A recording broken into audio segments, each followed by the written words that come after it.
Ted Bundy, the danger of looking normal. In this video, we're telling the story of a man who looked intelligent, trustworthy, and harmless. A law student, a familiar face. But behind that image was one of America's most notorious serial killers. We'll explore how Ted Bundy chose his victims, how he gained their trust, how he abducted them, and how he was finally caught. To understand Ted Bundy, one must first confront a hard truth. His crimes were not random. His victims, his methods, and what he did afterward were all part of a deliberate mental structure. Bundy targeted almost exclusively young women. Most of them were college students. They shared similar physical traits: long hair, often parted down the middle. This pattern shows that Bundy was pursuing an idealized type formed inside his own mind. Male victims were almost non-existent. His violence was directly tied to gender, power, and control. His method of approach was calculated. Bundy did not frighten his victims. He asked for help. He pretended to be injured, wearing a sling, claiming a broken leg, asking women to help carry books. He turned empathy into a weapon. The women did not see a threat. They saw someone in need.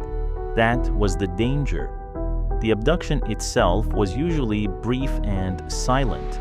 After drawing his victims close to his car, Bundy would knock them unconscious and force them inside. Even in crowded public spaces, the disappearances went unnoticed. At the time, people believed crimes like this could not happen in broad daylight. Bundy exploited that belief. What Bundy did after the murders is what separates him from an ordinary criminal. He often left the bodies in remote wooded areas. In some cases, it is known that he returned to those locations. This showed that the crime did not end with death. For Bundy, murder was not a conclusion, it was a process, a way to relive control again and again. The first person to sense something was wrong was the one closest to him. The woman he lived with, Liz Klopfer, began to notice inconsistencies in his behavior. She connected the missing women in the news to Bundy himself. She reported his name, his car, and her suspicions to the police.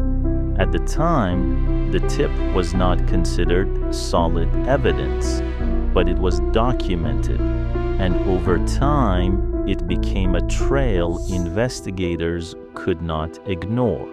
Then, the escape began. Ted Bundy was eventually cornered. Late at night in Florida, police stopped his car after noticing suspicious driving behavior. What began as a routine stop became the final break in a years-long pursuit. Physical evidence, witness statements, and earlier tips all came together.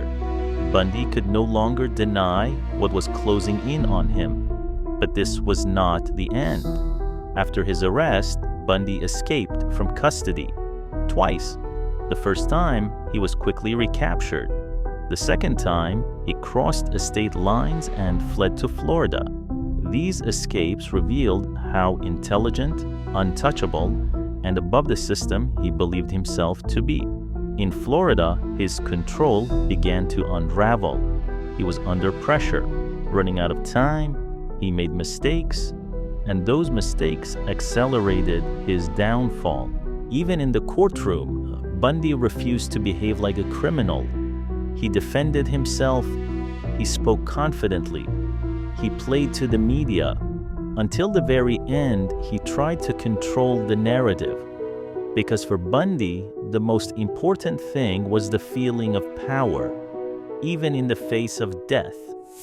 He never accepted the loss of control until he was executed in the electric chair at Florida State Prison. Ted Bundy's story is not just the portrait of a serial killer.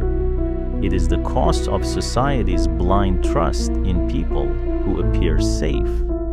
The mistake of equating intelligence with morality, and the danger of believing that evil must look monstrous.